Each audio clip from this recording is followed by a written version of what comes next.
Hello everyone, good morning. My name is Roshan. Today I have introduced you about what is motherboard.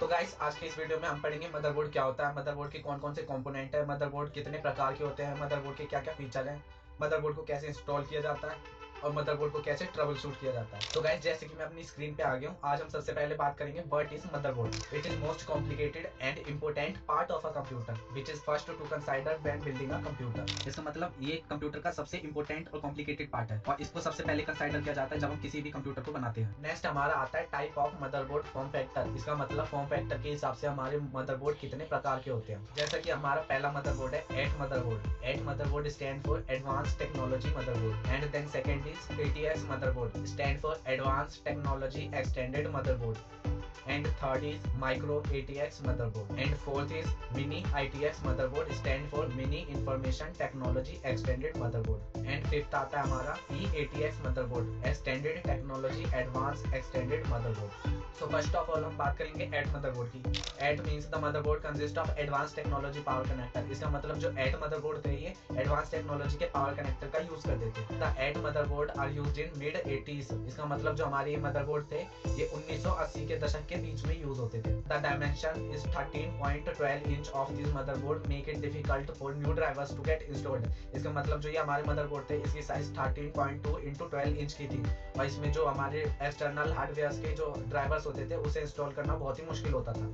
अगला जो motherboard आता है हमारा वो ATX मदरबोर्ड आता है, advance technology extended motherboard. ATX motherboard configuration specification developed in mid 90s and still available. इसका मतलब जो हमारे ये मदरबोर्ड था ये 1990 के दशक में आया था और ये अभी तक अवेलेबल है। And the next is ATX is the most common motherboard design which is used in smaller motherboard including micro ATX, flex ATX, nano ITX, mini ITX। इसका मतलब जो हमारी ये ATX मदरबोर्ड है ये 80 मदरबोर्ड से काफी हद तक छोटे थे। Dimension of a full size standard ATX motherboard are 12 into 9.6 inch. इसका मतलब जो हमारे ये मदरबोर्ड थे ATX मदरबोर्ड ये 12 इंटू 9.6 इंच के थे। अगला जो हमारा मदरबोर्ड आता है वो है micro ATX motherboard. It is smaller than the typical motherboard with the dimension of 9.6 into 9.6 inch. इसका मतलब ये जो हमारे मदरबोर्ड थे ये इसके अदर ATX मदरबोर्ड से छोटे थे जो कि 9.6 इंटू 9.6 इंच के थे। Then micro ATX board only have a maximum of 4 PCI expansion slot. इसका मतलब जो हमारे माइक्रो ATX मदरबोर्ड था इसमें ज्यादा से ज्यादा 4 PCI स्लॉट्स थे।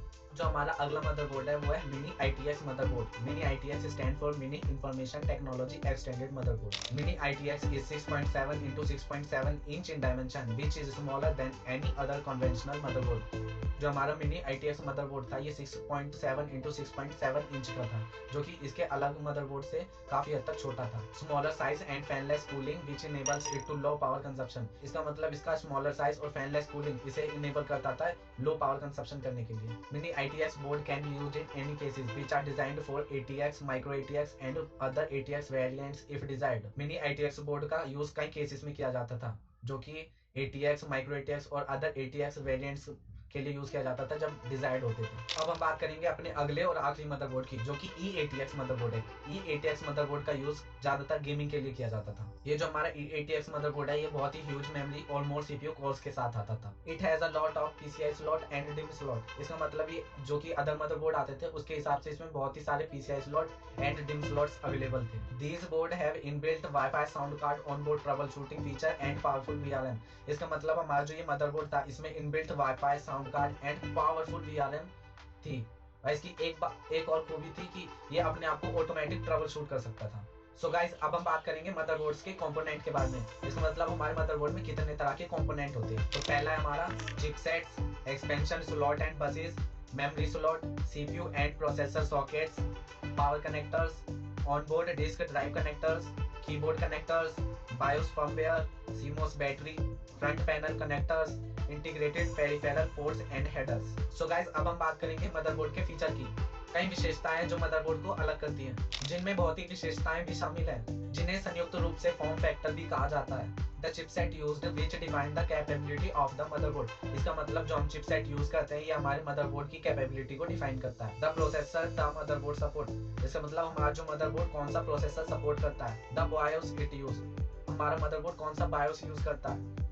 द इंटरनल एंड एक्सपेंशन बस दैट इट सपोर्ट। वह कौन सा इंटरनल एंड एक्सटर्नल बस को सपोर्ट करता है। सो गाइस अब हम बात करेंगे trouble shoot of motherboard. So guys किसी भी मदरबोर्ड के ट्रबल शूट होने के कई कारण हो सकते हैं जिनमें से मुख्य 4 कारण मैं आप सभी के साथ शेयर करूंगा। तो पहला है हमारा फिजिकल डैमेज पार्ट। इसका मतलब हमारे कोई मदरबोर्ड में कोई पार्ट कोई डैमेज तो नहीं है। Look out for unusual burning orders. इसका मतलब हमें चेक करना है कि हमारे मदरबोर्ड में कोई भी पार्ट कोई भी चीज जल तो नहीं रही है। नेक्स्ट हमारा है रैंडम लॉक्स अप और फ्रीजिंग इशू। इसका मतलब हमने कोई भी एक्सपेंशन कार्ड रैंडमली प्रेस तो नहीं किया जो उसमें फंस चुका है, फ्रीज हो चुका है। ब्लू स्क्रीन ऑफ डेथ, ये जब ही हमेशा होता है जब हमारे मदरबोर्ड में कोई दिक्कत होती है। इसका मतलब हमारे मदरबोर्ड में करंट सही से नहीं पहुंच रहा, या फैन से कूलिंग नहीं हो पा रही, या हमारा कोई भी एक्सपेंशन स्लॉट सही से नहीं लगा है। तो guys, troubleshooting by a motherboard fails.